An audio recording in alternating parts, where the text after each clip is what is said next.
Hi, beautiful soul. This is Hanneke from Twin Soul Alchemy.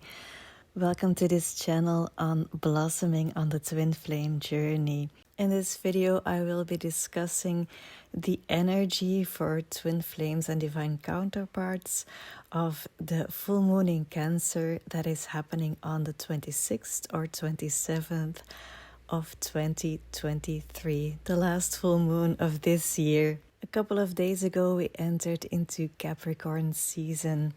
And Capricorn is an earth sign, and this sign is about responsibility and discipline, ambition, long-term goals, practicality, realism, and patience. You might have felt the power to make things happen, the power to take action. We are being prepared to propel forward, to take action towards our goals, to manifest thought and desire into a concrete form. We are being invited to focus on our foundations, to see ourselves as a beautiful work in progress. We're cultivating an extraordinary life here that is underwritten by our values and our core beliefs. And as we are getting ready for this expansion, for abundance, for creating the life of our dreams, it's important to be mindful of impulsive action. Now is the time to reflect on what you really want and to address the cracks in your foundation. Now is the time to let go of the things that no longer serve the vision that you have for your life. The time to address what you have been ignoring. To be really, really honest with yourself. Full moons symbolize completion, and as the moon is in its ruling sign in Cancer, it strongly impacts emotional security. So although Capricorn is urging us to prepare for economic and financial security, for financial abundance in the next couple of weeks, this full moon is shining a light on our emotional stability and safety.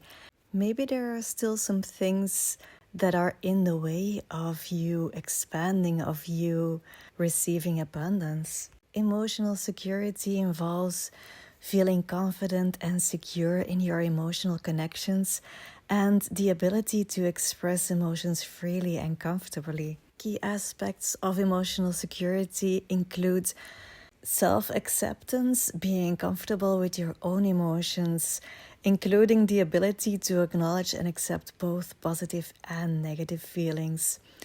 And what it also includes is trusting relationships, having relationships where you feel safe to express your emotions without fear of judgment or the fear of rejection. It includes the ability to cope with emotional challenges and to bounce back from setbacks, and the ability to freely express feelings in a healthy way, communicating your needs, your desires, your boundaries to others. It implies a baseline of stability that isn't easily disrupted by external events.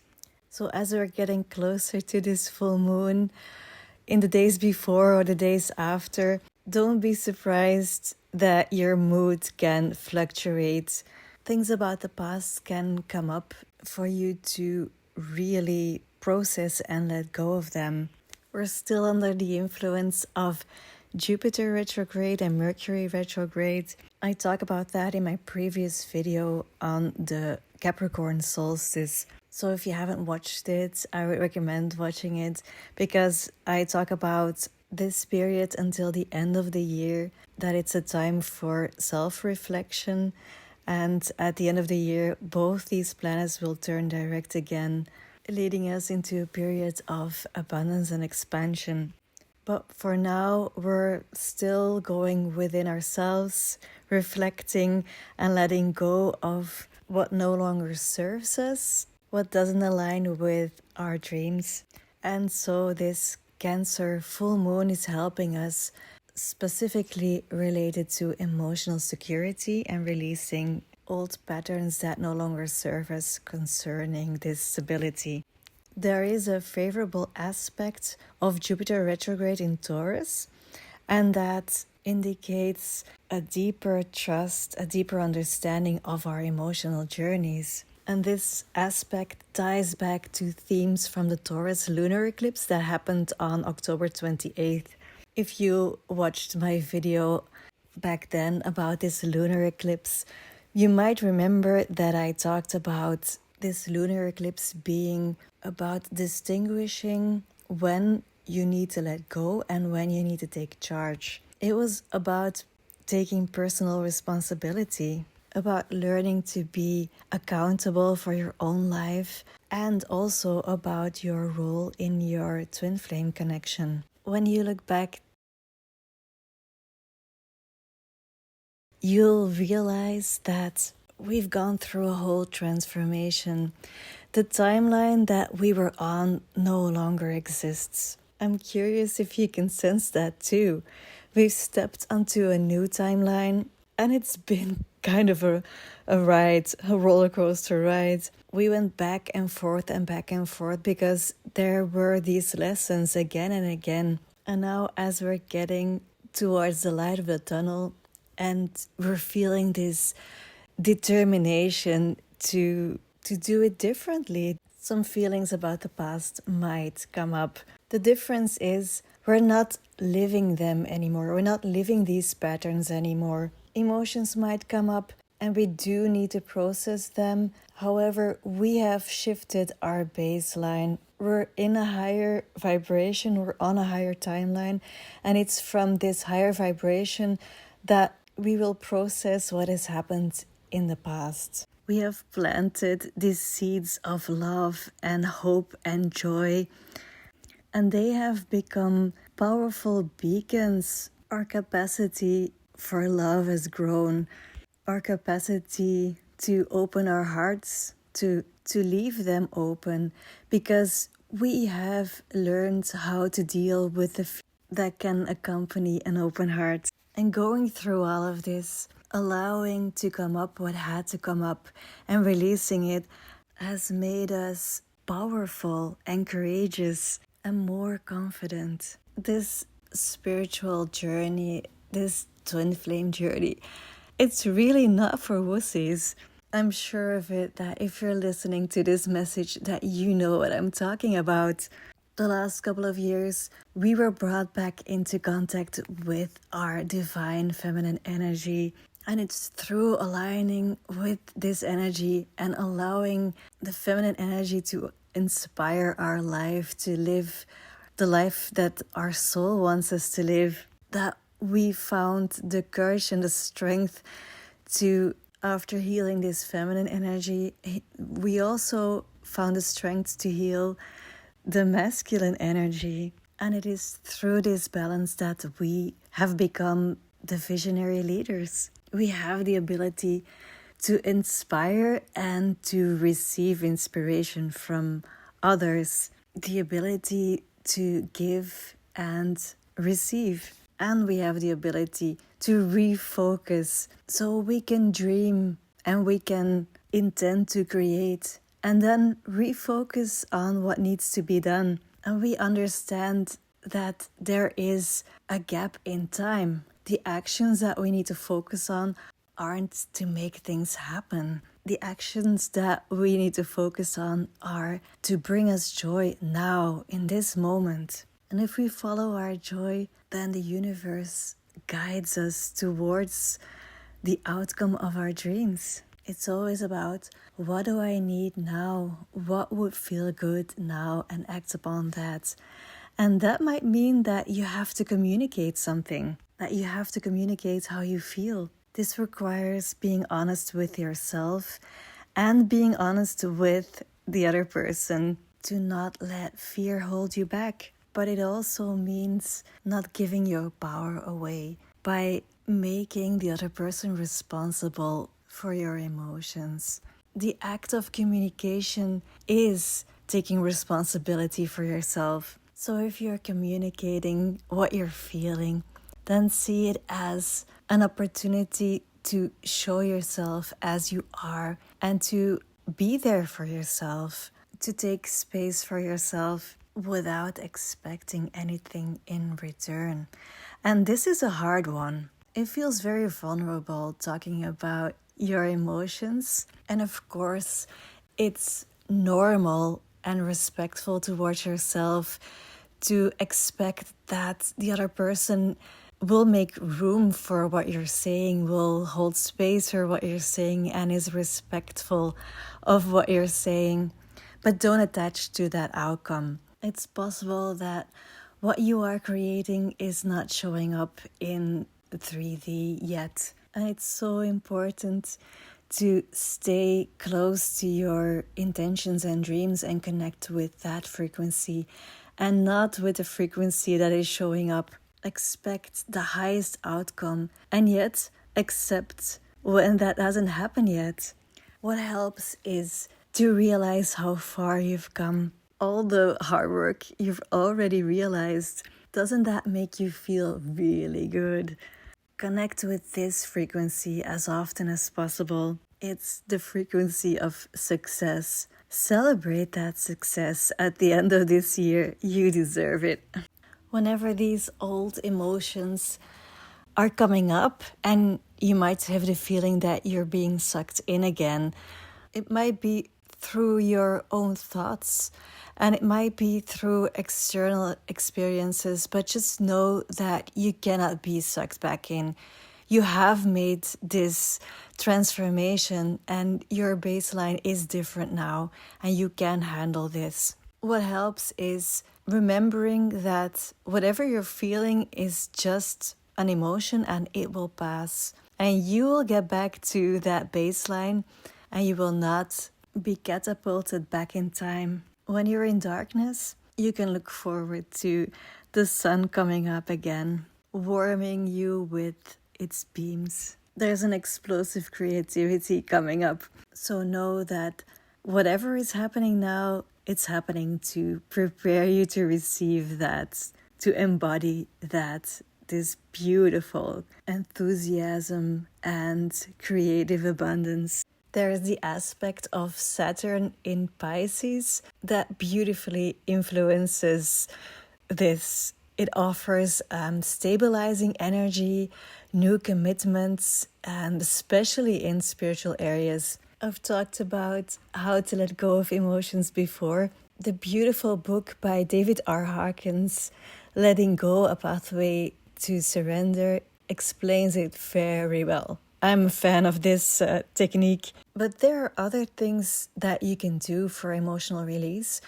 What I'm a big fan of is yin yoga because it helps to release physical and emotional and energetic tension. It really helps in getting to know the energy in your body. Because you're holding these poses for so long, you have to be really aware of what feels good and what doesn't feel good, where your boundaries are.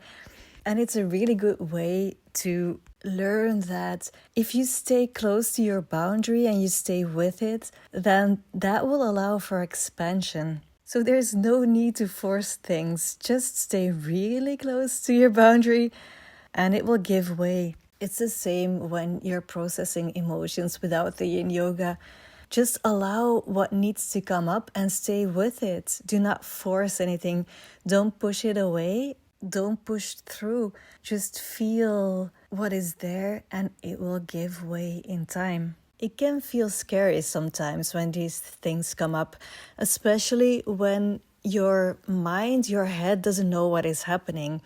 If you're experiencing a Kundalini awakening, you can experience all sorts of weird things happening as the life force energy, the Kundalini, is hitting certain blocks within your energy field. And it can feel like twitches, your body is suddenly moving. You can feel like heat or pain or a lot of emotions and thoughts might be coming up. And often you don't know what triggered it. And it doesn't have to be an external trigger. Sometimes Kundalini is just rising without an external trigger. If you're experiencing this, if you're a twin flame or another sacred soul connection, whatever label you'd like to use, if you're experiencing this and you would like to learn more about this, about what is happening, what are the dynamics, and what can you do when this is happening. How can you ease the process, and how can you learn how to manage your role in the energy dynamic in your connection? Then you can find all of this information in my new course, Mastering Energy and Kundalini Awakening for Deep Soul Connections.